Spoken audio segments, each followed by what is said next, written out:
Hello guys, welcome back to the channel. In today's video, I'm going to show you how you can change the role color on Discord. Okay, let's get into it guys. I've already created a role for the server.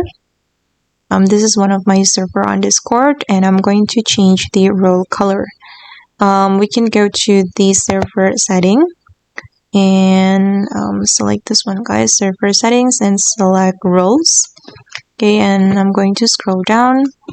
Okay, and if you want to change the color, you can click on this edit button and then you can choose the role color. For now, the role color for the leader role is red and I'm going to change it to green.